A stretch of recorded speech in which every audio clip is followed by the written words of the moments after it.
There's nothing more heartbreaking than a mother discovering she failed to protect her child when it mattered most. Even worse is learning that your husband's darkest secrets have put that child in unthinkable danger.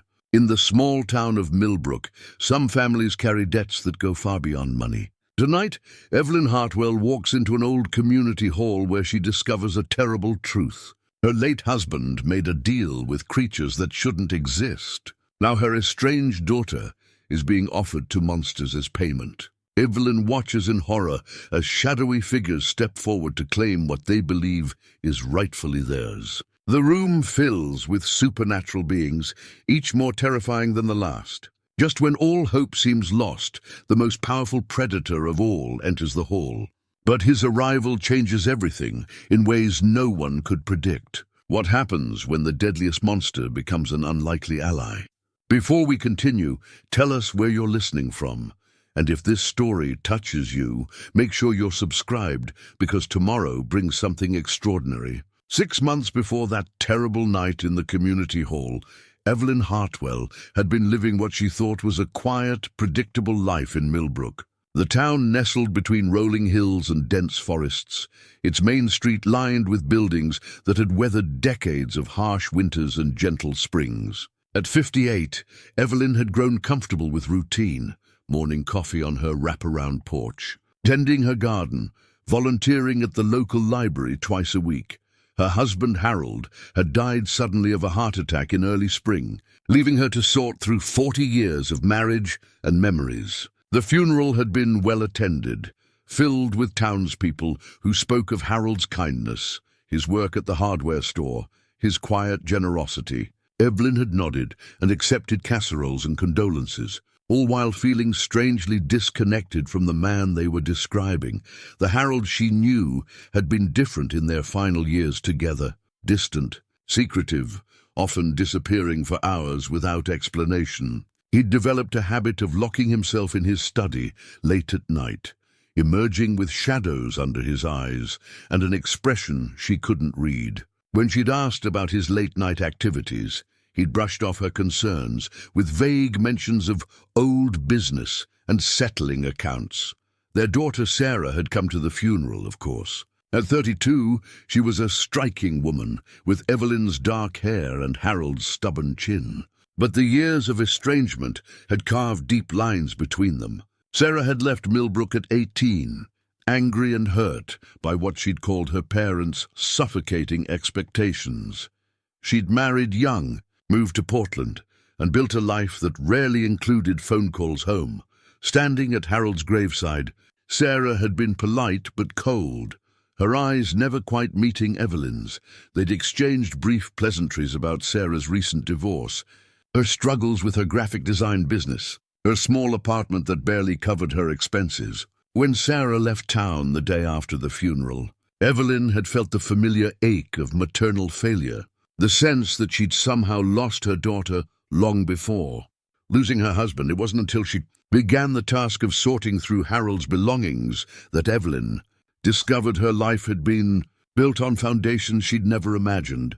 His study, always kept locked during his lifetime, revealed itself to be something far more mysterious than a simple home office. The room was lined floor to ceiling with books, not the farming almanacs and local histories she'd expected, but volumes on folklore, mythology, and subjects she couldn't pronounce. Ancient-looking texts sat alongside modern paperbacks about supernatural creatures, protective wards, and something called binding contracts. Maps of the region covered one wall, marked with symbols that seemed to shift and move when she wasn't looking directly at them, but it was the leather-bound ledger hidden behind a false back in Harold's desk that changed everything. The ledger was thick, its pages yellowed with age, and it contained what appeared to be decades of careful record-keeping. Names, dates, amounts, but not monetary amounts. The entries spoke of debts measured in years of life, protection services, and something called generational binding. Harold's careful handwriting documented transactions with entities bearing names like Adrian Blackthorne, the Council of Shadows, and the Old Compact. Evelyn's hands had trembled as she read entries dating back to before Sarah's birth. Her own name appeared frequently, always in connection with something labelled life debt settlement and protection covenant. Sarah's name appeared too, marked with a date 18 years in the future from her birth, a date that fell exactly 1 week from today. The ledger told a story that Evelyn could barely comprehend, but the basic facts were terrifyingly clear. Harold had made some kind of supernatural bargain years ago, and the payment was coming due. The payment was Sarah Agnes Thornfield had been Evelyn's first call, though she hadn't known why. Agnes was one of those women every small town seemed to have. Elderly, sharp-eyed, keeper of local gossip and unofficial histories. She lived in a cottage at the edge of town, surrounded by herb gardens that grew plants Evelyn couldn't identify. When Evelyn arrived at Agnes's door with the ledger clutched in her hands, the older woman had simply nodded and invited her in for tea. The cottage's interior was warm and cluttered, filled with the scent of lavender and something sharper, more medicinal. Agnes had listened without interruption as Evelyn stammered through her discovery, her voice breaking as she described the entries about Sarah. "I wondered when you'd find out," Agnes had said quietly, setting down her teacup. "Harold kept his secrets well, but secrets in a place like Millbrook have a way of surfacing eventually. You knew." Evelyn's voice had been barely a whisper. Agnes had studied her for a long moment, her pale blue eyes seeming to weigh something invisible. "This town is older than most people realize, Evelyn. The families that settled here, they brought traditions with them. Old agreements, old debts. Most folks choose not to see it, but it's always been there, just beneath the surface." She gestured toward the window, where Millbrook's quiet streets stretched out under the afternoon sun. "Look carefully next time you're in town. Notice which families keep to themselves, which children are warned away from certain places, which businesses never seem to struggle. No matter how the economy shifts." Evelyn had followed Agnes's gaze, and for the first time, she'd begun to see patterns she'd somehow missed in 4 decades of living here. The way conversations stopped when certain names were mentioned. The way some families always seemed to prosper, while others quietly struggled. The way some elderly residents spoke in careful euphemisms about the old ways and keeping the balance. What kind of debt did Harold owe? Evelyn had asked. Agnes had reached across the table and touched Evelyn's hand gently. "The kind that starts with love, dear. The kind that begins when a young man will do anything to save the woman he loves from dying." The rest of the story had emerged slowly, like pulling threads from an old tapestry. 25 years ago, Evelyn had been diagnosed with aggressive cancer. The doctors had given her months to live. She'd been pregnant with Sarah, and the treatments that might have saved her life would have killed their unborn child. Harold, desperate and terrified of losing both his wife and daughter, had sought help beyond conventional medicine. In a town like Millbrook, where old families kept old secrets, he'd found it. Adrian Blackthorne, a name that appeared throughout Harold's ledger, had offered a bargain. Evelyn's life would be saved, her cancer would disappear, and their child would be born healthy. The price would be collected later. 1 generation later. The supernatural world operates on different principles than ours, Agnes had explained. They think in centuries, not years. To them, a 25-year delay is nothing. But they always collect what's owed. Evelyn had sat in Agnes's cottage as the afternoon light faded, trying to process a reality that upended everything she'd believed about her life. Her survival hadn't been a miracle of modern medicine and her own strength. It had been purchased with her daughter's future. Harold's distance in recent years hadn't been the natural withdrawal of an aging man. It had been guilt and fear as the payment date approached. "Can it be stopped?"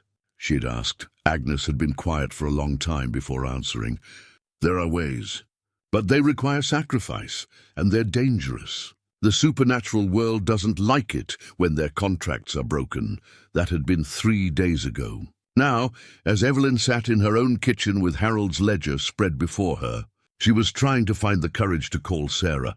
How do you tell your estranged daughter that her father sold her future to save her mother's life? How do you explain that monsters are real, and one of them is coming to collect a debt in 4 days? The kitchen that had once felt warm and welcoming now seemed fragile. like a thin shell protecting her from a world far stranger and more dangerous than she'd ever imagined. Through the window, Millbrook looked exactly as it always had, quiet, peaceful, ordinary. But now she could see the shadows differently, wonder about the neighbors who'd never quite met her eyes, question the prosperity of families who seemed touched by unusual luck. Sarah's phone number was written on a piece of paper beside the telephone. Evelyn had dialed it twice and hung up before the first ring. What words could possibly prepare her daughter for the truth? How do you bridge 25 years of distance with a conversation that begins with supernatural debts and ends with a fight for her daughter's soul? Outside, the sun was setting, painting the sky in shades of amber and rose. In 3 days, there would be a gathering in the old community hall.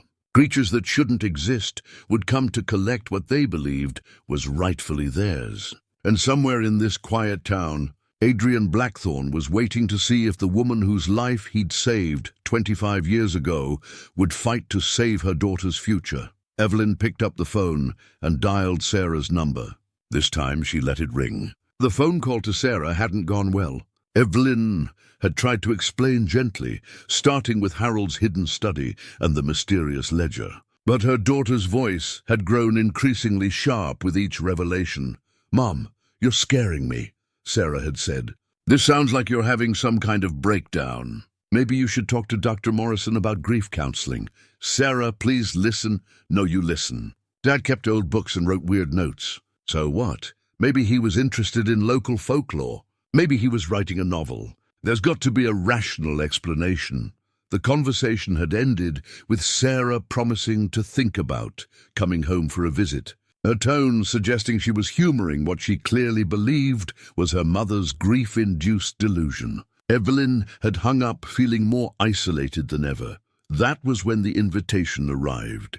She found it slipped under her front door the next morning, an envelope of thick, cream-colored paper that felt unusual under her fingers. The paper seemed to shimmer slightly in the light, and the wax seal bore a symbol that matched several of the markings she'd seen in Harold's maps. Inside, written in elaborate script that seemed to move slightly when she wasn't looking directly at it, was a formal invitation. "The Hartwell account requires settlement. Evelyn Hartwell is cordially invited to attend the collection assembly at the community hall on October 31st at midnight. Attendance is not optional. The debt will be honored according to the terms of the original compact. Signed, the Council of Binding." The blood-stained invitation, for she could see now that the dark spots on the paper were indeed blood, trembled in her hands. The reality that she'd been trying to deny crashed over her like ice water. This wasn't Harold's imagination or her grief. This was real, and it was happening in 3 days. She'd driven straight to Agnes Thornfield's cottage, the invitation clutched in her shaking hands. Agnes had examined it carefully, her expression growing more troubled with each passing moment. "This is old magic," Agnes murmured, tracing the symbols with a fingertip that seemed to spark slightly at contact. "Older than Adrian Blackthorne, older than most of the supernatural families in this region. The Council of Binding, I'd hoped they'd moved on to other territories. Who are they?" "Think of them as supernatural debt collectors, dear. They oversee the contracts, make sure the agreements are honored. They're not evil exactly, but they're absolutely impartial. To them, a contract is sacred regardless of the human cost." Agnes had led her to a back room filled with more of the strange books Evelyn had seen in Harold's study. Together, they'd researched the council, finding references that painted a picture of beings who'd been facilitating supernatural contracts for centuries. They operated by strict rules, but those rules offered little comfort to the families caught in their web. The collection assembly, Agnes explained, is a formal auction. Various supernatural entities bid for the right to claim the debt. It's supposed to be civilized, regulated. But civilized doesn't mean merciful. What happens to Sarah if... Evelyn couldn't finish the question. "That depends on who wins the bidding. Some might treat her well, others..." Agnes shook her head. "We can't let it get that far." They'd spent the rest of the day poring over Harold's ledger and Agnes's collection of supernatural lore, looking for loopholes, precedents, anything that might offer hope. What they found instead was a history of families torn apart by similar agreements, debts that stretched across generations, and a supernatural justice system that valued contracts above human suffering. Marcus Webb had been their next stop. The elderly town historian lived in a house filled with Millbrook memorabilia, photographs, documents, artifacts from the town's founding. But when Evelyn and Agnes arrived with their questions, Marcus had led them to his basement, where an entirely different kind of history was preserved. My great-grandfather was one of the original settlers, Marcus had explained, gesturing to cases filled with objects that seemed to hum with their own energy. He kept records of the real agreements that built this town, the pacts with the supernatural families who were here first, the prices paid for prosperity and protection. The basement archives contained generations of supernatural contracts, each one carefully documented and preserved. Marcus pulled out a file with Harold's name on it, along with several others bearing the Hartwell family name going back over a century. Your husband's family has been involved in supernatural agreements for generations, Marcus said. But Harold's contract was different, more desperate. Most of our ancestors negotiated from a position of mutual benefit, protection for the town in exchange for certain considerations. Harold was negotiating from fear, from love. Those contracts always extract the highest price. He showed them the original document Harold had signed 25 years earlier. It was written in multiple languages, some of which seemed to shift and change as they watched. Adrian Blackthorne's signature was there, along with two others, witnesses to the binding. Can it be broken? Evelyn asked. Marcus had studied the contract carefully before answering. There are 3 ways to nullify a supernatural binding. First, the debt can be paid in full by the contracted party, but in this case, that would mean Sarah's compliance. Second, an equivalent substitute can be offered and accepted by all parties. Third, he hesitated. Third what? The contract can be challenged by combat, trial by ordeal, but it's incredibly dangerous, and failure means the debt is immediately collected, no matter what the original timeline was. That night, Evelyn had tried calling Sarah again, this time with more urgency in her voice. But Sarah's phone went straight to voicemail. Evelyn left increasingly frantic messages, begging her daughter to call back, to come home, to trust her mother's words, even if they sounded impossible. The next morning brought a call from Sarah's neighbor in Portland. Sarah had collapsed at work and been taken to the hospital. The doctors couldn't find anything wrong with her. No medical explanation for the sudden weakness, the nightmares that left her screaming, or the strange marks that had begun appearing on her skin, like shadows cast by invisible objects. She keeps talking about being watched, the neighbor said. She's convinced someone's following her, but when we look, there's never anyone there. The doctors think it's stress from her divorce, but Evelyn, she asked me to call you. She's scared. Evelyn had hung up the phone with her hands shaking. The supernatural bonds were already affecting Sarah, drawing her toward Millbrook like a fish on a hook. Whatever protections had shielded her from the supernatural world were weakening as the collection date approached. She'd driven to Portland that afternoon, pushing her old sedan harder than she had in years. Sarah's apartment building was in a run-down part of the city, surrounded by businesses with barred windows and streets that emptied after dark. Sarah's neighbor, a kind woman named Mrs. Chen, met her in the lobby. She's been getting worse each day, Mrs. Chen explained as they rode the elevator to the 4th floor. The nightmares started 3 nights ago. Always the same thing. She says she dreams of walking into a big room full of shadows that want to take her somewhere dark. Sarah's apartment was small and cluttered, filled with art supplies and half-finished design projects. Sarah herself was curled on her couch, wrapped in blankets despite the warm October afternoon. She looked pale and fragile, dark circles under her eyes, making her appear years older. "Mom." Sarah's voice was small, uncertain. "I've been having the strangest dreams." Evelyn sat beside her daughter and took her hand. Sarah's skin was cold, and there were indeed faint marks visible, shadows that seemed to move independently of any light source. "Tell me about the dreams." "Sweetheart," There's this room, this big old room with wooden floors and windows that don't let in any light. And there are things in the shadows, not people, but not animals either. They're waiting for something. Waiting for me. Sarah's grip tightened on her mother's hand. In the dream, I know I have to go to them. I don't want to, but I can't stop myself from walking forward. Evelyn felt tears burning behind her eyes. Sarah, I need you to come home with me tonight. Mom, I can't just leave. I have work, responsibilities. Please. Evelyn's voice broke. I know this sounds impossible, but those dreams aren't just dreams. Your father, he made an agreement before you were born to save my life. And now, she took a shaky breath. Now it's time to pay the price. For the first time since childhood, Sarah didn't argue. Perhaps it was the desperation in her mother's voice, or the way the strange marks on her skin seemed to pulse with their own rhythm. But something in Sarah recognized the truth, even when her rational mind rejected it. They'd driven back to Millbrook in silence, Sarah dozing fitfully in the passenger seat while Evelyn watched the darkening sky and wondered if she was bringing her daughter home to save her or to deliver her directly into the hands of creatures that had been waiting. 25 years to collect what they were owed.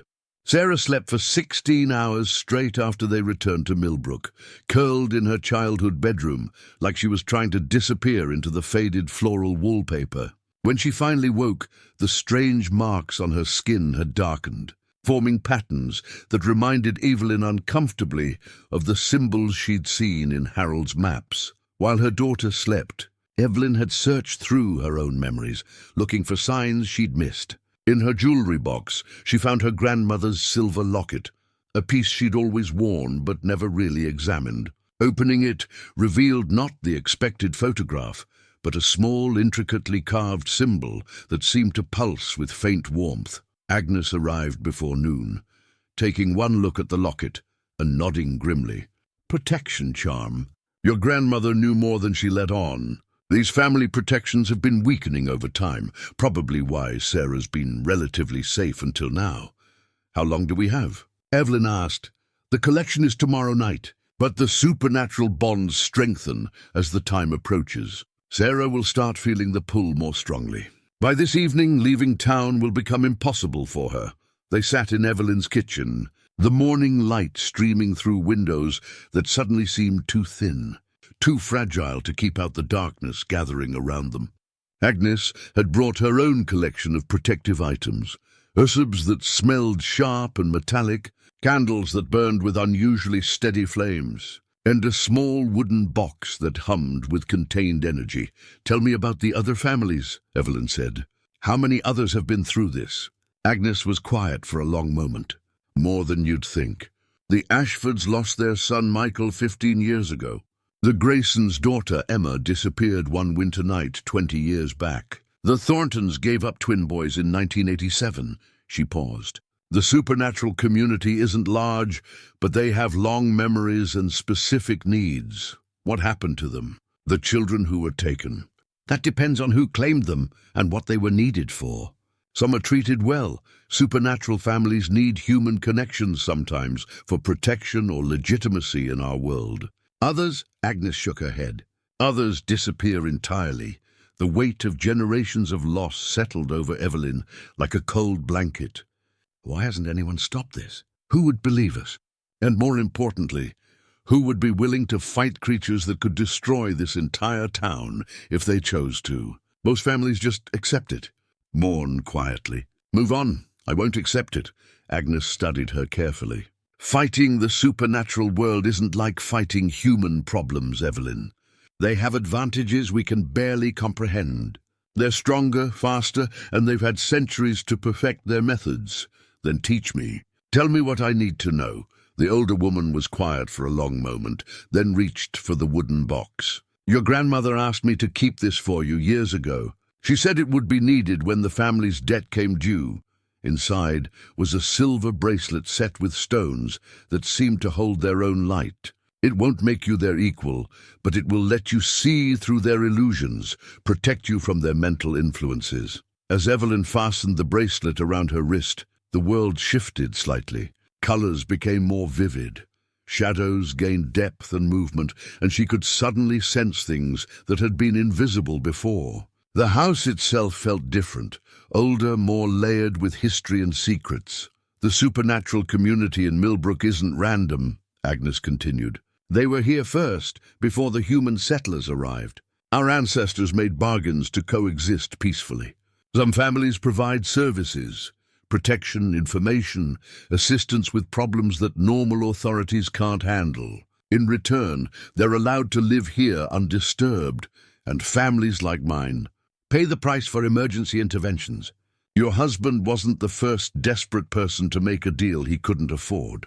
Sarah appeared in the kitchen doorway, moving slowly, like someone recovering from a long illness. The marks on her skin were clearly visible now, forming intricate patterns down her arms that seemed to shift and flow like living tattoos. "Mom," Sarah said, her voice strange and distant. "I keep hearing whispers. Voices calling my name from places where there shouldn't be anyone." Evelyn stood and guided her daughter to a chair. "The supernatural bonds are getting stronger. Agnes is going to help us understand what we're dealing with." For the next hour, Agnes explained the reality of Millbrook's hidden community. She spoke of vampires who ran the most successful businesses in town, shapeshifters who worked as forest rangers, spirits who inhabited the oldest houses and protected them from decay. She described a parallel society that existed alongside the human one, invisible to most but integral to the town's prosperity and safety. "Adrian Blackthorne is one of the oldest," Agnes said. "He's been here since before the town was officially founded. His family, if you can call them that, controls much of the supernatural activity in this region." "Is he evil?" Sarah asked, her voice small. Agnes considered the question carefully. "Evil is a human concept. Adrian is bound by rules that are older than our civilization. He honors his agreements, protects those under his care, and maintains the balance between the human and supernatural worlds. But he's also capable of things that would terrify you if you truly understood them." "Will he hurt Sarah?" "Not intentionally, but his definition of harm might be very different from yours." As the afternoon wore on, they researched the other supernatural families in town, learning names and faces that Evelyn had seen for years without truly seeing. The elderly couple who ran the antique shop were actually centuries-old spirits who fed on nostalgia and memory. The young man who delivered groceries could transform into a wolf that hunted the forests around town. The woman who taught piano lessons to local children was a siren whose music could entrance anyone who heard it. "They all know about the collection tomorrow night," Agnes said. "Some will attend out of curiosity, others because they're required to witness the formal proceedings. A few might even bid on my daughter like she's property." Evelyn's voice was sharp with anger. "To them, she represents the fulfillment of a legal contract. Nothing personal, just business." Sarah had grown increasingly pale as the day progressed. By evening, she was having trouble staying awake, and the whispers she reported hearing had become more insistent. She described voices that spoke in languages she didn't recognize, calling her toward the center of town, toward the community hall where tomorrow night's assembly would take place. "I tried to go for a walk," Sarah said, her words slurred with exhaustion. "But my feet kept turning toward Main Street no matter which direction I tried to go. It's like something's pulling me." Agnes nodded grimly. "The supernatural bonds are almost fully activated. By tomorrow evening, she won't be able to resist the call at all." As night fell, Evelyn made a decision that would have seemed impossible just days earlier. "I want to meet him. Adrian Blackthorne, tonight. Evelyn, if he's the one Harold made the original deal with, then he's the one I need to convince. Maybe there's something we can negotiate. Some way to modify the terms." Agnes looked troubled. Approaching him directly could be seen as a challenge to the contract. It might accelerate the timeline. The timeline is already accelerated. Sarah can barely stay conscious, and tomorrow night she'll be handed over to creatures who think of her as a business transaction. Evelyn's voice was steady, determined. "I won't sit here waiting for morning. I'm going to fight for my daughter." The silver bracelet on her wrist seemed to pulse with approval. And for the first time since discovering Harold's ledger, Evelyn felt like she had some measure of control over her family's fate. Adrian Blackthorne lived in the Victorian mansion on Elm Street that children dared each other to approach on Halloween. The house had always been perfectly maintained, despite no one ever seeing workers there, its gardens immaculate through every season. Tonight, with her supernatural sight enhanced by her grandmother's bracelet, Evelyn could see why the house wasn't just old. It was layered with centuries of supernatural energy. Protection spells woven into the very foundations. Spirits tended the gardens with invisible hands, and the windows glowed with a light that had nothing to do with electricity. Agnes had insisted on coming with her, muttering protective charms under her breath as they walked up the stone pathway. "Remember," she whispered, "be respectful but firm. Don't accept any food or drink he offers, and don't agree to anything without understanding the exact terms." The front door opened before they could knock. The man who stood there was not what Evelyn had expected. Adrian Blackthorne appeared to be in his late 30s, with dark hair and pale eyes that seemed to hold depths of experience no mortal face should possess. He was handsome in an unsettling way, like a classical statue, given life but retaining its marble coldness. "Mrs. Hartwell," he said, his voice carrying a slight accent that seemed to shift between languages. "I wondered when you would come." The interior of the house was elegant, but somehow timeless, furnished with pieces that spanned centuries, but felt harmoniously arranged. Adrian led them to a sitting room where a fire crackled in an enormous fireplace, casting dancing shadows that seemed more alive than shadows should be.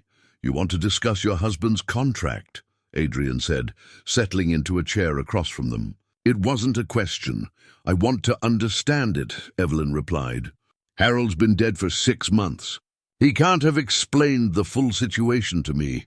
Adrian's expression remained neutral. "Harold understood the terms perfectly when he agreed to them. Your life in exchange for your daughter's future service. The debt was to be collected when Sarah reached her 32nd year. Service," Evelyn repeated. "What kind of service?" For the first time, something that might have been discomfort flickered across Adrian's features. "That would depend on who claims her tomorrow night. The Council of Binding oversees the auction, but they don't dictate the winner's intentions." Agnes leaned forward. "What are the other bidders likely to want her for?" "Sarah is unusual," Adrian said carefully. "The supernatural binding that saved her mother's life has been influencing her development for 32 years. She has latent abilities that would be valuable to many of my kind." "What kind of abilities?" "She can see through supernatural illusions, sense otherworldly presences, and most importantly, she can serve as a bridge between the human and supernatural worlds. Some would use her as a translator or mediator. Others might want her for darker purposes." The casual way he discussed Sarah's potential fate made Evelyn's hands clench into fists. "She's not property to be sold." "By human standards, no. By supernatural law, she's the agreed-upon payment for a debt legitimately incurred." Adrian's voice remained calm, but something in his eyes suggested the conversation wasn't easy for him either. "I didn't write these laws, Mrs. Hartwell. I merely operate within them. Then help me find a way around them. There are possibilities," Adrian said slowly, "but they would require significant sacrifice from you." Agnes touched Evelyn's arm warningly, but Evelyn pressed forward. "What kind of sacrifice?" "The contract could be modified if an equivalent substitute were offered. Someone with similar value to the supernatural community, someone willing to take Sarah's place." "Me? You mean me?" Adrian studied her for a long moment. "You're 58 years old, Mrs. Hartwell. Your value to most supernatural entities would be limited. However," he paused, seemed to weigh his words carefully, "your family has a history of supernatural sensitivity. With proper development, you might serve certain purposes." The idea of trading places with Sarah filled Evelyn with both terror and relief. "What would happen to me?" "That would depend on who wins the bidding. But I will say this. Your age and experience might afford you protections that Sarah, in her innocence, would not have. They sat in silence for several minutes, the only sound the crackling of the fire. Finally, Evelyn asked the question that had been burning in her mind since she'd first learned of the contract. Why did Harold come to you specifically? There must be other supernatural entities who could have helped. Something shifted in Adrian's expression, becoming almost sad. Because I had the power to do what he asked. And because I owed his family a debt from long ago. His grandfather once saved my life at considerable risk to his own. When Harold came to me, desperate to save you and your unborn child, I felt obligated to help. But you knew what it would cost. I tried to dissuade him, offered alternatives that would have required less payment. But Harold was... Adrian searched for the right word. Determined. He said he couldn't live in a world without you, and he couldn't ask you to sacrifice your child for your own life. The weight of Harold's love and guilt settled over Evelyn like a heavy blanket. He had saved her life and their daughters, but at a cost that had haunted him for 25 years. There's something else you should know, Adrian said quietly. The contract Harold signed wasn't just about payment. It was also about protection. For 32 years, Sarah has been under my family's safekeeping, shielded from supernatural threats that might have targeted her because of her developing abilities. What kind of threats? There are entities that would have used an untrained sensitive for their own purposes, without the legal protections of a formal contract. Creatures that prey on psychic abilities, feeding on them until nothing remains. Harold's agreement ensured that Sarah would reach adulthood safely, even if it meant she would eventually have to pay the price. As they prepared to leave, Agnes asked one final question. If Evelyn offers herself as substitute, would you bid for her? Adrian was quiet for so long that Evelyn began to think he wouldn't answer. Finally, he said, I would consider it. But understand, other entities will be bidding as well, and they may not be as gentle in their intentions. Walking home through Millbrook's quiet streets, Evelyn felt the weight of impossible choices pressing down on her. Tomorrow night, she would have to decide whether to let her daughter be taken by creatures whose intentions remained mysterious, or offer herself in Sarah's place and trust that whatever fate awaited her would be bearable. The silver bracelet on her wrist pulsed with warmth, and she thought she could hear her grandmother's voice whispering in the wind. Sometimes love requires us to walk into darkness so our children can remain in the light. By the time they reached home, Evelyn's decision was made. The obsidian scrying mirror arrived at dawn, left on Evelyn's doorstep without explanation. It was roughly the size of a dinner plate, its surface perfectly black and reflective, framed in what appeared to be carved bone. A note attached in Adrian's careful handwriting read, "For seeing truth. Use carefully." Agnes examined it with obvious unease. Scrying mirrors are dangerous tools. They show what is, not what you want to see. But Evelyn was beyond caution. With Sarah growing weaker by the hour, the supernatural pull toward the community hall becoming so strong that her daughter couldn't leave her bedroom without Agnes's protective charms. Evelyn needed answers more than safety. The mirror's surface rippled like dark water when she gazed into it, and suddenly she was seeing the past with crystalline clarity. 25 years ago, Harold sat in this very kitchen, younger, but wearing the same expression of desperate determination she remembered from their courtship. Across from him sat Adrian Blackthorne, looking exactly as he had the night before, unchanged by the passage of decades. "She's dying," Harold's voice echoed from the mirror's surface. "The doctors say weeks, maybe days. And the baby, I can save them both," Adrian replied, his voice gentle but firm. "But the price will be steep, Harold. Are you certain you're prepared to pay it?" "Anything. I'll do anything, not you. Your daughter, when she reaches her 32nd year, she'll belong to whoever claims her at the collection assembly." Harold's face crumpled. "There has to be another way." "There is." Adrian leaned forward. "You could let nature take its course. Grieve your wife and raise your daughter knowing she'll be free." "No." Harold's voice was steel. "Evelyn lives, whatever the cost." The mirror's surface shifted, showing another scene. Harold, years later, standing in the same room where Evelyn had found his ledger. He was older, greyer, staring at a calendar where October 31st was circled in red ink. "I did this," he whispered to the empty room. "I saved the woman I loved by condemning our child." He pulled out a gun, held it to his temple, then lowered it with shaking hands. "But if I'm gone, who will protect Sarah when the time comes? Who will find a way to break the contract?" The mirror showed Harold's final years, the sleepless nights, the desperate research, the careful documentation of every supernatural entity in the region. He wasn't just keeping records.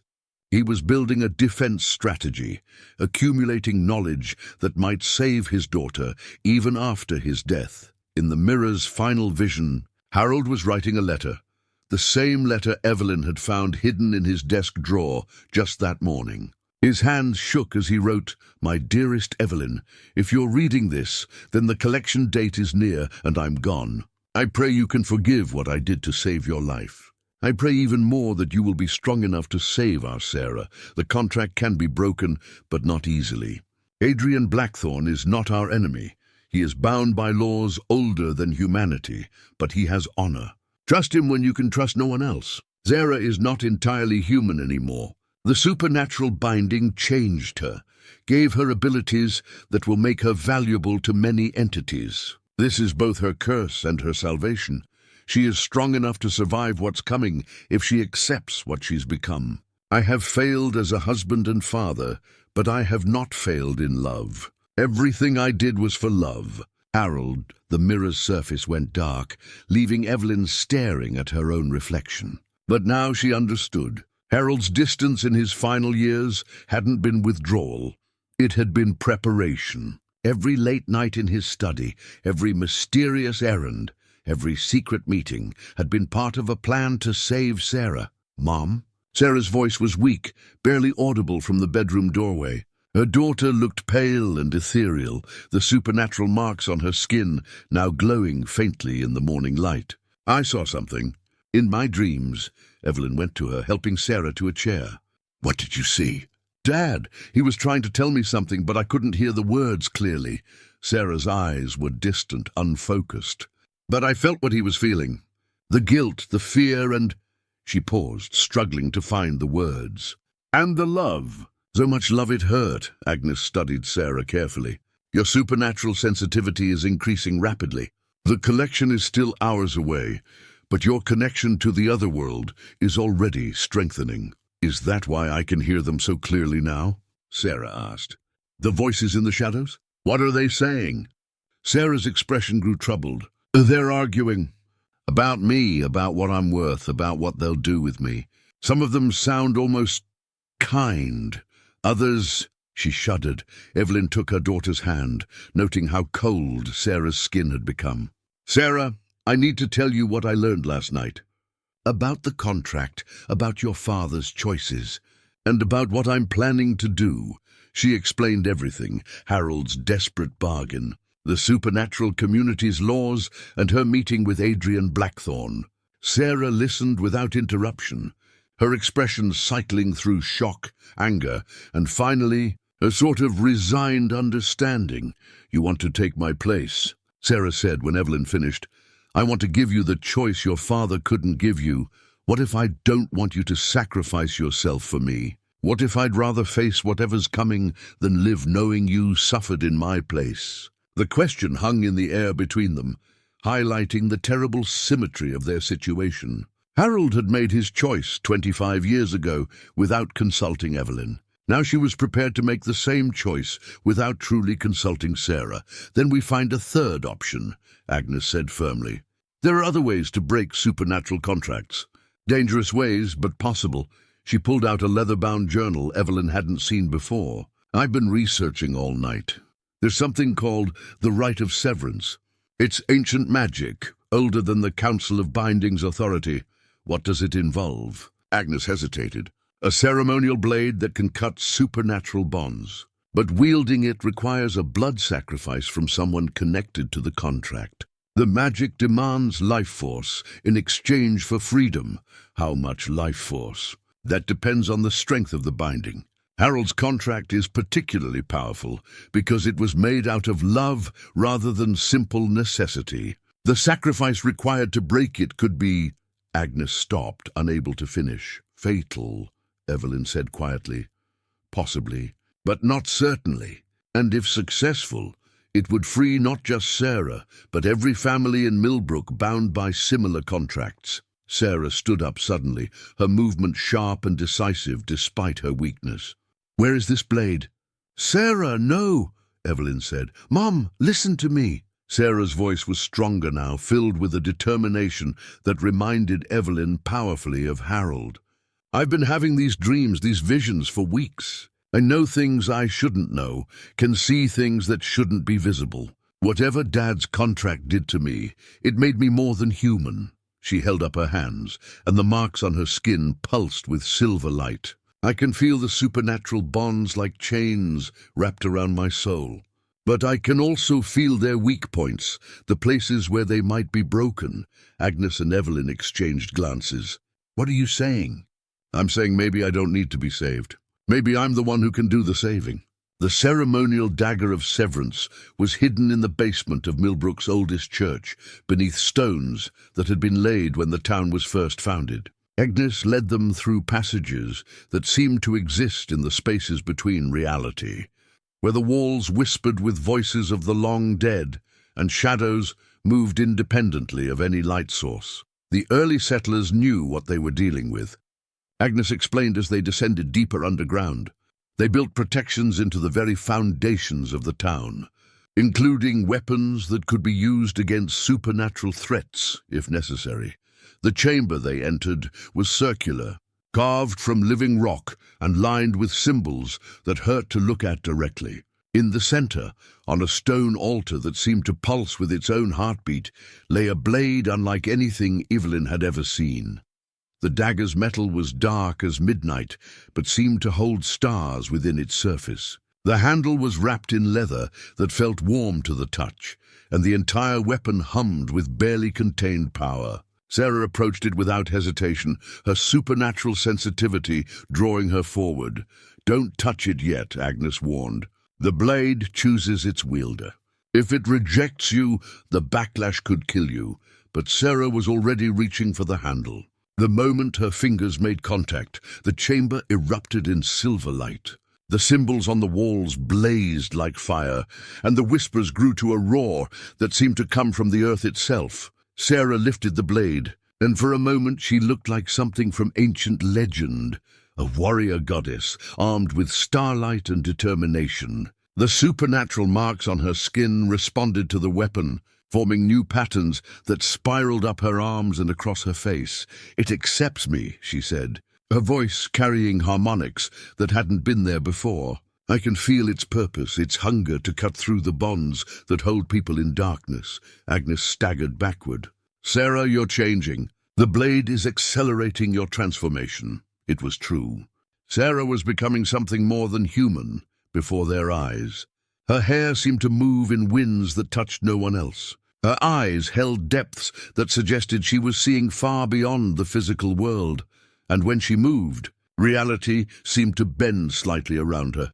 "The collection assembly begins in 4 hours, Sarah said, her voice now carrying the weight of absolute certainty. "But they're not expecting what I'm becoming." They emerged from the church basement to find Millbrook transformed. The supernatural community was no longer hiding. Creatures that had lived in shadow for generations walked openly through the streets, preparing for the night's ceremony.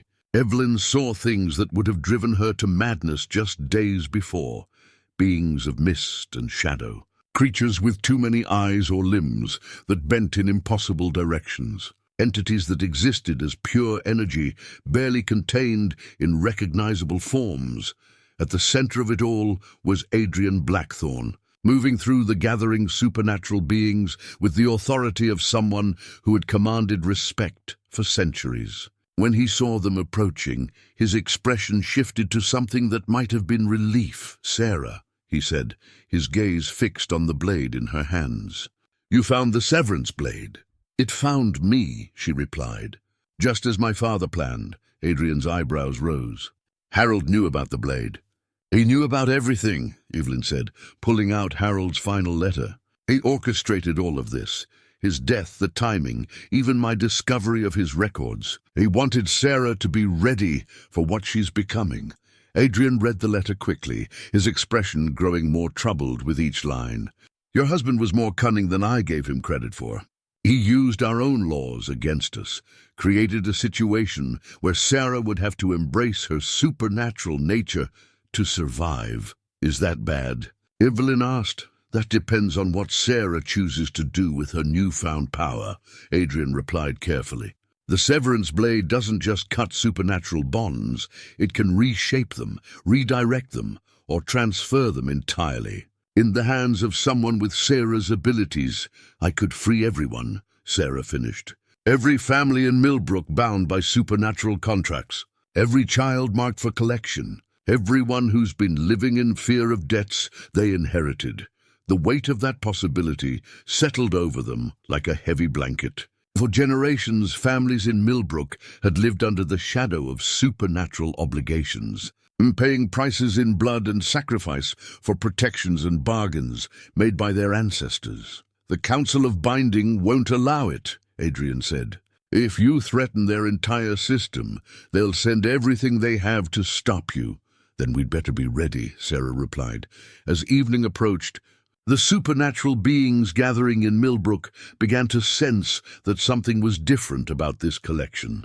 Word spread through their community that the Hartwell girl had claimed the severance blade, that she was planning to challenge not just her own contract, but the entire system of supernatural debt. Some were intrigued by the possibility of change. Others were terrified of what disruption to the old ways might mean. A few began to choose sides, deciding whether they would support Sarah's rebellion or stand with the council to maintain the status quo. Adrian found Evelyn in her kitchen as she prepared what might be her last meal in her own home. There's something you need to know, he said, about why I originally agreed to Harold's bargain. He said you owed his family a debt. That's true, but not the whole truth. Adrian sat across from her, and for the first time since she'd known him, he looked uncertain. I agreed to save your life because I had fallen in love with you, Evelyn. From a distance, without your knowledge, but deeply and completely, the revelation hit her like a physical blow. What? I watched you and Harold for years before he came to me. I saw how you loved each other, how you built a life together. When Harold begged me to save you, I couldn't refuse, not because of any debt, but because the thought of you dying was unbearable. Evelyn stared at him, trying to process this new layer of complexity. You've been watching over Sarah all these years because of me. I've been protecting her because she's part of you. Because Harold's sacrifice was also my sacrifice, and I wanted to honor that. And now, Adrian's pale eyes met hers directly. Now I'm going to help your daughter destroy a system that has caused too much pain for too many families, even if it means losing the structure that has defined my existence for centuries. Outside, the sun was setting, painting the sky in shades of amber and crimson. In 2 hours, the collection assembly would begin, and Sarah would either free them all or die in the attempt. But for the first time since this nightmare began, Evelyn felt something she had almost forgotten. Hope. Harold's final letter had been lying to them all. Evelyn discovered the truth by accident, when a gust of wind from the opened window blew the letter from the kitchen table. As she bent to retrieve it, she noticed something she had missed before. Faint writing on the back of the page, visible only when held up to the light at a specific angle. The hidden message was brief but devastating. The Council of Binding is not the true threat. They are pawns, just as we all have been. The ancient covenant seeks to use Sarah not as payment for a debt, but as the key to enslaving every supernatural being in existence. I've orchestrated everything, including my own death, to bring Adrian and Evelyn together at the moment when Sarah's power reaches its peak. Only united can they protect her from what's really coming. The collection was never about payment. It was about luring the ancient covenant into revealing themselves. Trust Adrian. Save our daughter. Save them all. Agnes read the hidden message with growing horror. The ancient covenant. I thought they were legend. Stories told to frighten young supernatural beings into following the rules. What are they? Sarah asked. She was sitting by the window, the severance blade across her knees, its starlight metal casting strange patterns on the walls. The original rulers, Agnes whispered.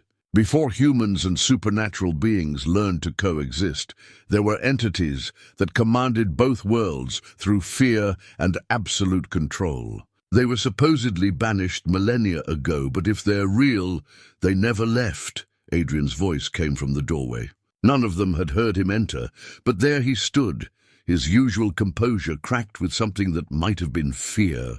They've been waiting, manipulating events from the shadows, working toward this moment. You knew.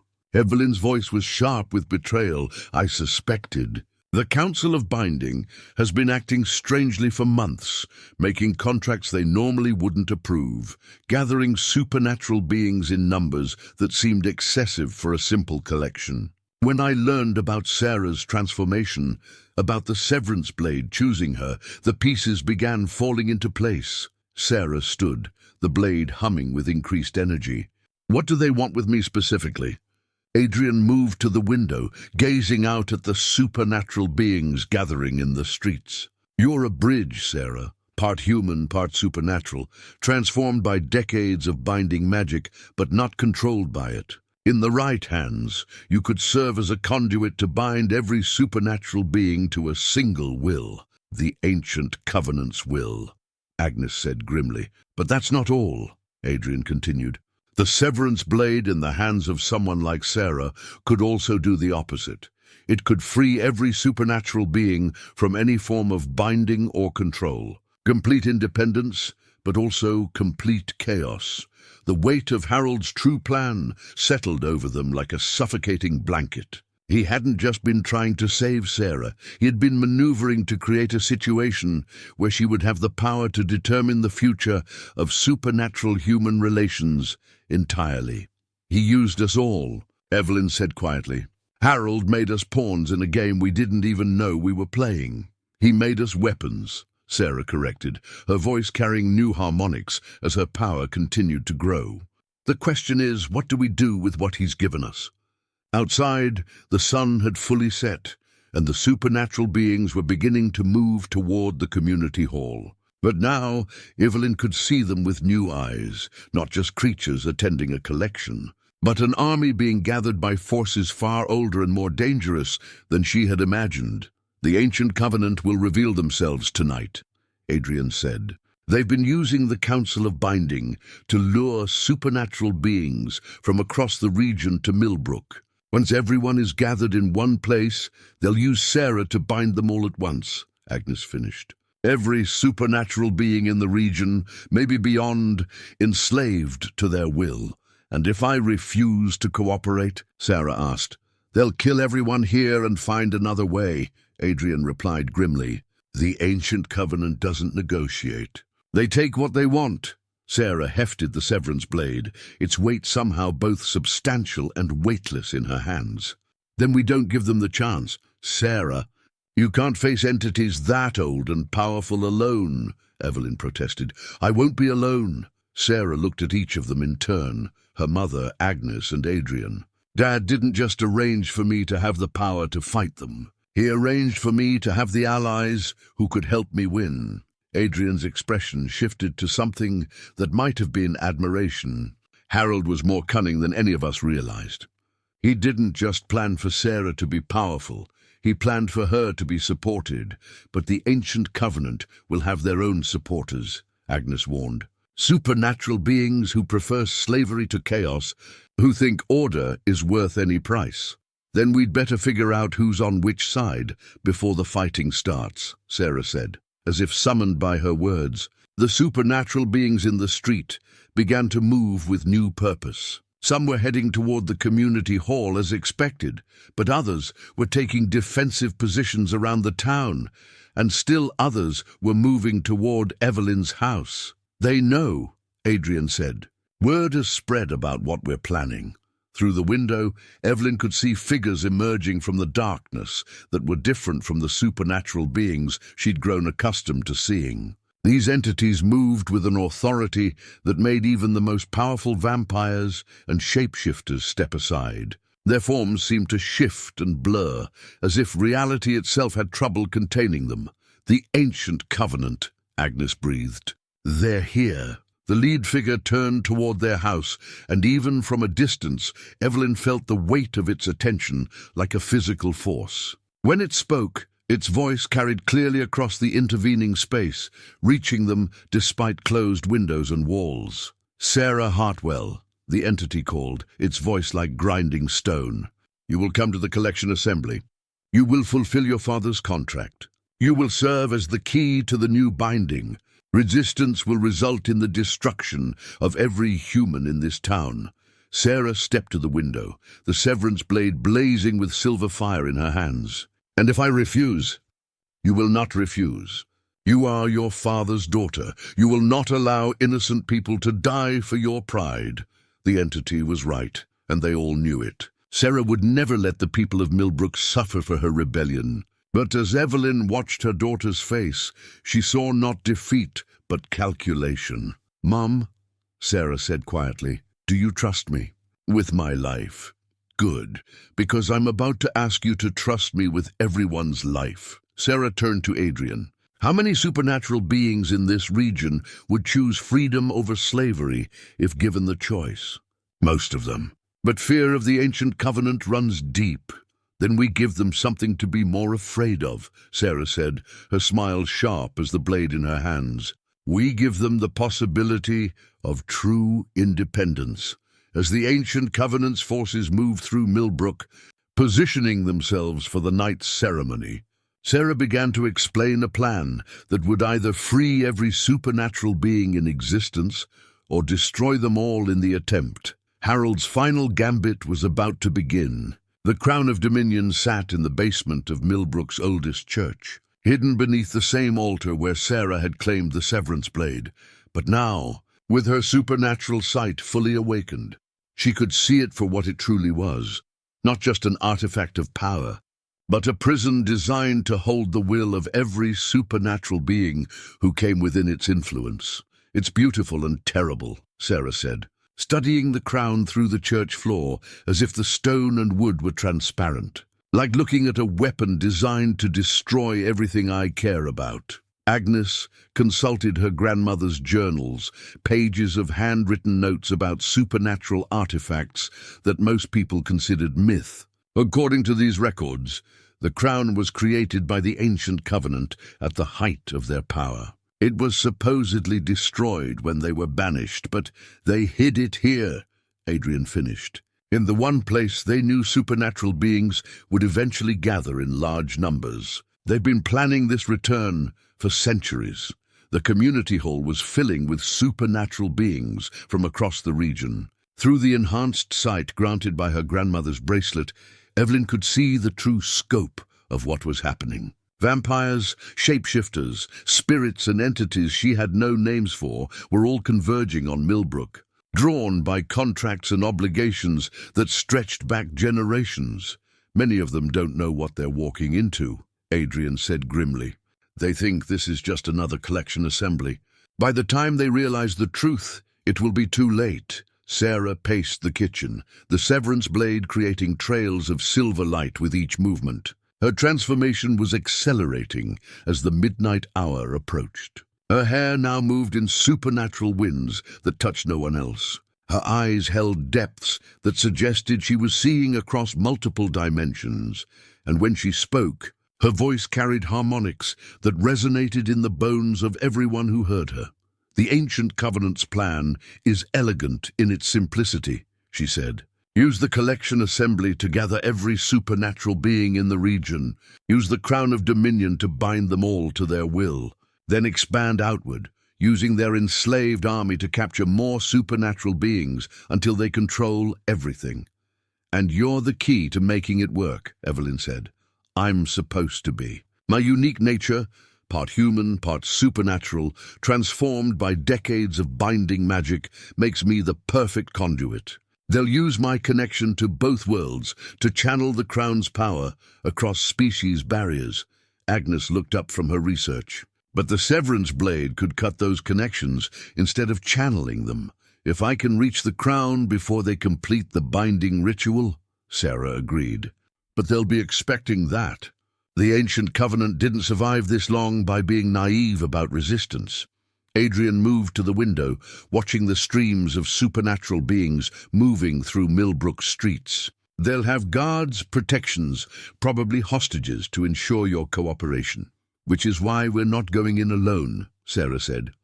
Over the past hour, as word of the ancient covenant's return had spread through the supernatural community, some beings had begun making different choices. Instead of heading to the community hall, they were gathering in small groups, whispering in languages that hurt human ears to hear, making plans that involved words like resistance and freedom. Marcus Webb arrived at the back door, carrying a box that hummed with contained energy. Weapons, he explained tersely. Things the founding families left behind in case the old agreements ever went bad. The weapons were unlike anything Evelyn had ever seen.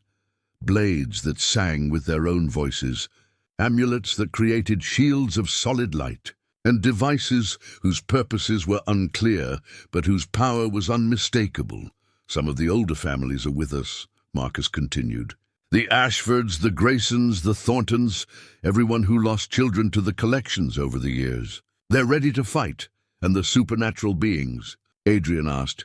About half are with us, a quarter are undecided, and the rest are either too afraid to resist or genuinely loyal to the old system. Marcus's expression was grim. It's going to be close.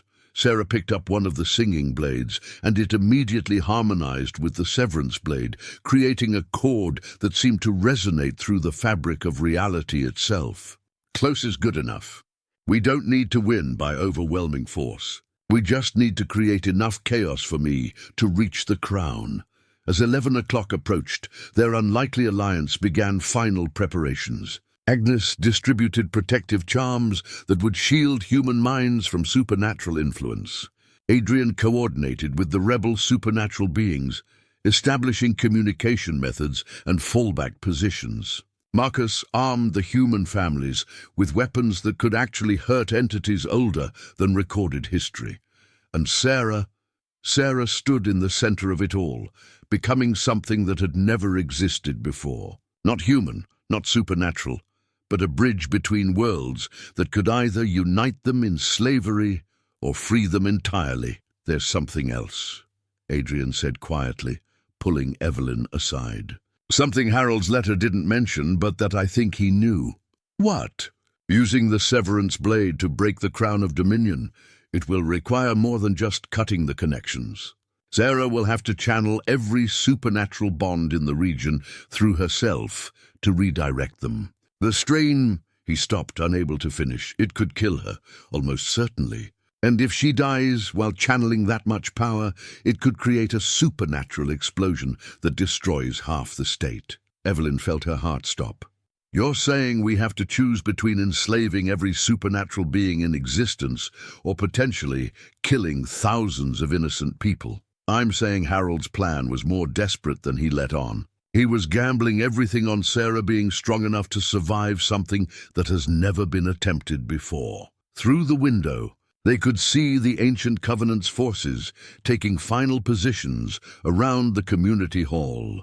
The entities were larger now, more solid, as if drawing power from the approaching ceremony made them more real. Their presence was affecting the very air. Streetlights flickered. Shadows moved independently of their sources. And the October wind carried voices, speaking in languages that predated human civilization. "Mom," Sarah called softly. "It's time." Evelyn turned to see her daughter standing by the door, the severance blade held with casual confidence, her expression serene despite the impossible odds they faced. In that moment, she looked exactly like Harold had in his younger years, determined, fearless, and absolutely committed to protecting the people he loved. "Are you ready for this?" Evelyn asked. "I've been ready since the day Dad made his bargain," Sarah replied. "I just didn't know it until now." Agnes handed each of them a small silver pendant. "Protection against direct supernatural control. They won't stop the ancient covenant's power, but they might give you a few seconds of clear thought when you need them most. As they prepared to leave the house that had been Evelyn's sanctuary for so many years, she took one last look around the kitchen where she'd shared thousands of meals with Harold, where Sarah had eaten breakfast before school, where the most important decisions of their family's life had been made. "Whatever happens tonight," she said to her daughter, "I want you to know that your father and I are proud of who you've become." "I know," Sarah said simply, "and I want you to know that I understand why Dad made the choices he did. Sometimes love requires us to gamble everything on an impossible hope." Outside, the supernatural beings loyal to their cause were moving into position. The community hall blazed with unnatural light, and the air itself seemed to thicken with anticipation and power.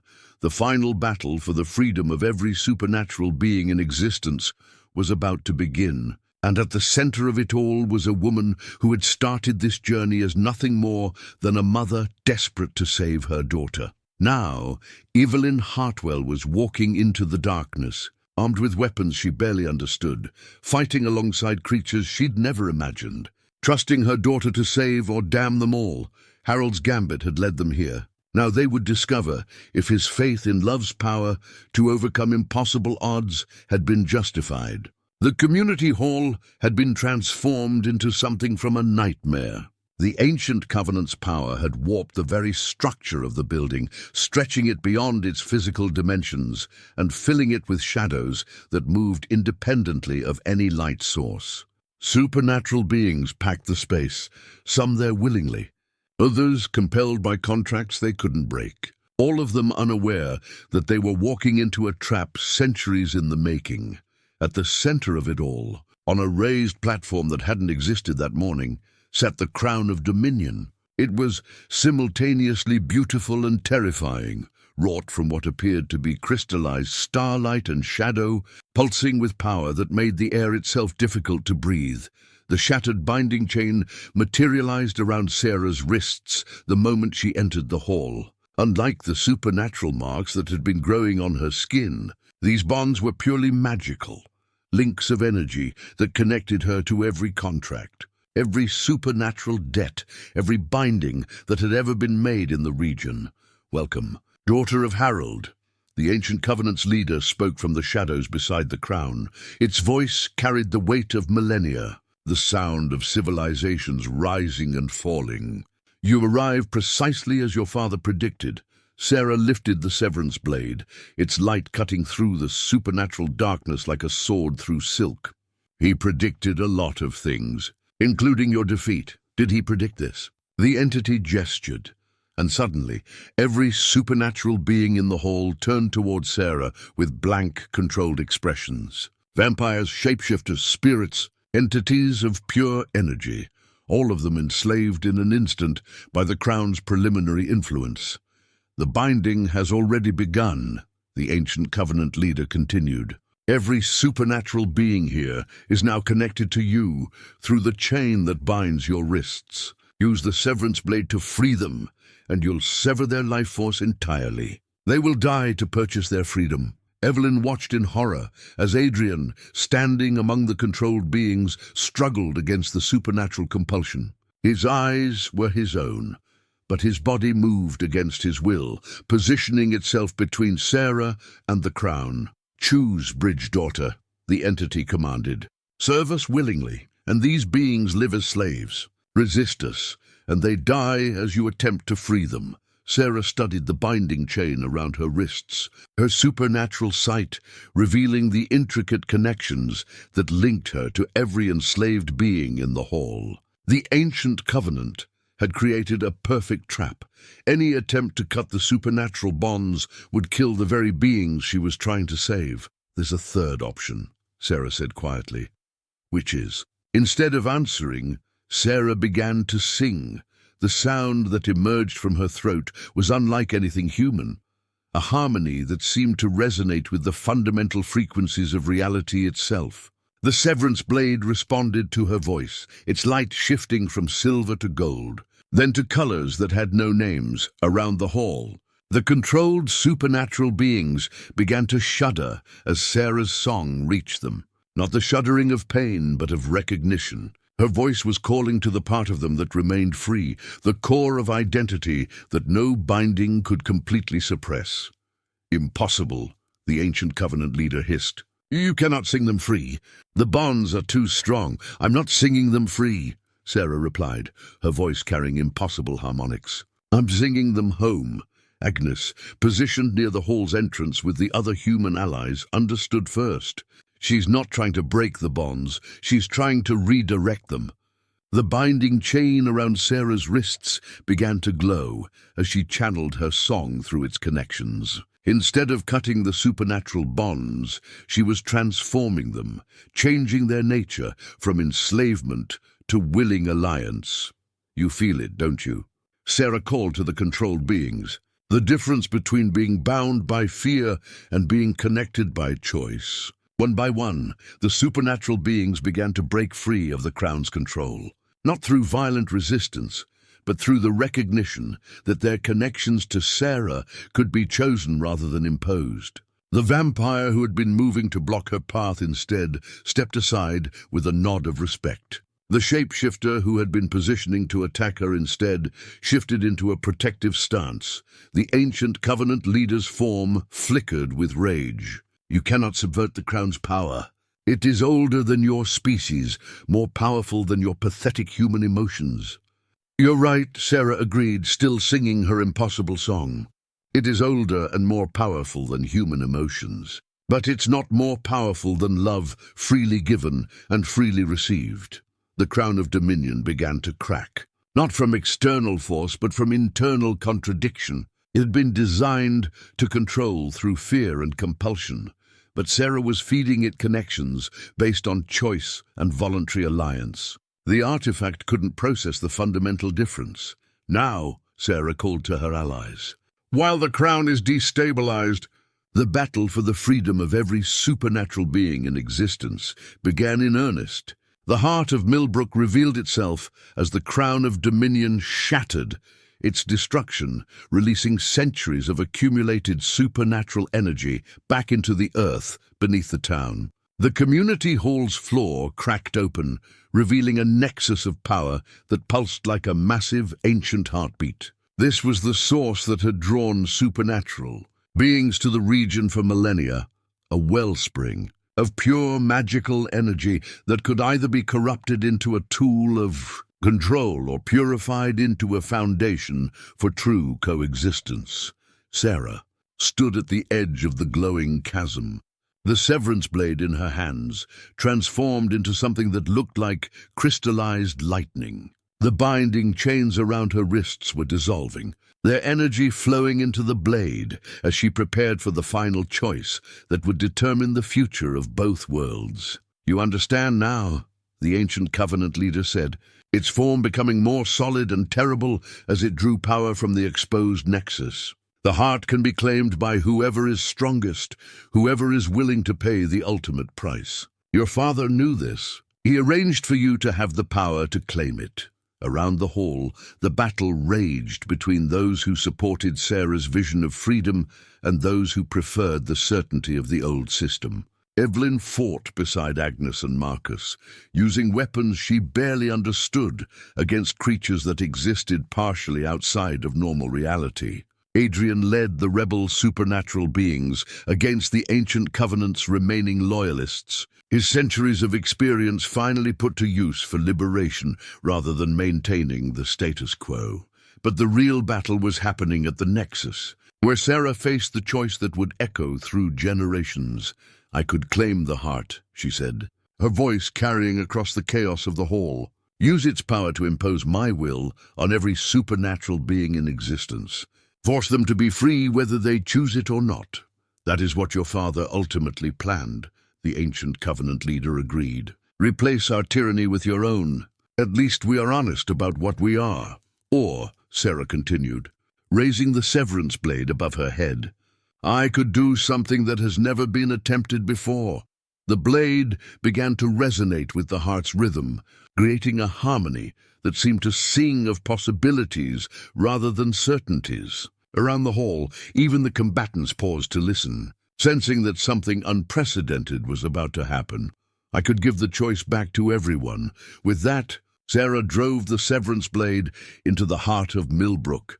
The explosion of light and sound was visible from 3 states away. Every supernatural contract in the region, not just in Millbrook, but stretching across hundreds of miles, suddenly became optional. Beings who had been bound by debt, obligation, or fear found themselves free to choose their own paths. Some chose to honor their old agreements out of genuine loyalty. Others walked away from centuries of servitude in a single instant. The ancient covenant leader shrieked as its power base crumbled. Without the network of forced bindings to sustain its authority, the entity began to fade, becoming less real with each passing second. "This is not possible," it wailed. "Order must be maintained. The strong must rule the weak. It is the natural way." "Maybe," Sarah said, her form now blazing with power drawn from the heart itself. "But it's not the only way, and it's not the way we're choosing anymore."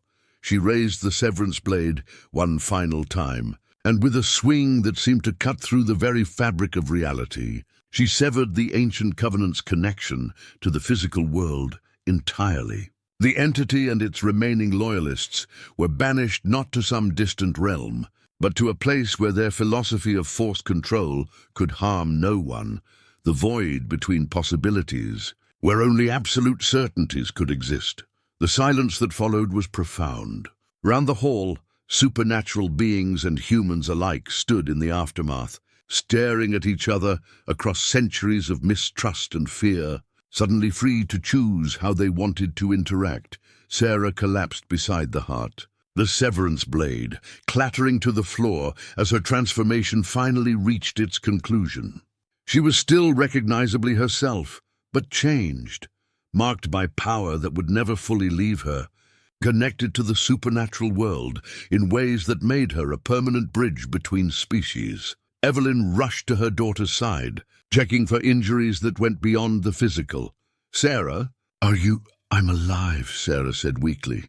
"Changed but alive. And it worked, Mom. Everyone gets to choose now." Around them, the community hall was slowly returning to its normal dimensions, the supernatural distortions fading as the heart settled into its new configuration. Through the windows, they could see supernatural beings and humans alike emerging into the night air, many of them speaking to each other for the first time as equals rather than bound by ancient hierarchies. Adrian knelt beside them, his own transformation evident in eyes that held new depths of possibility. "The old system is gone," he said. "What comes next will be up to all of us." Sarah smiled despite her exhaustion. "That was always the point. Dad didn't arrange for me to become a ruler. He arranged for me to become a liberator. The battle was over. The real work of building a new world was just beginning."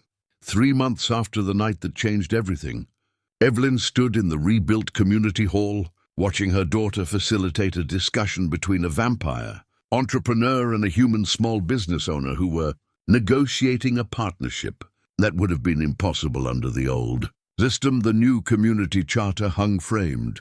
On the wall, a document signed by representatives of every supernatural and human family in Millbrook, establishing principles of voluntary cooperation, mutual respect, and shared governance. Sarah's remaining supernatural abilities had been used to imbue the charter with protections that made it binding not through coercion, but through the collective will of everyone who had agreed to its terms. "The evening mediation sessions are going well," Agnes reported, joining Evelyn near the refreshment table that now regularly featured both human food and the more exotic sustenance preferred by their supernatural neighbors.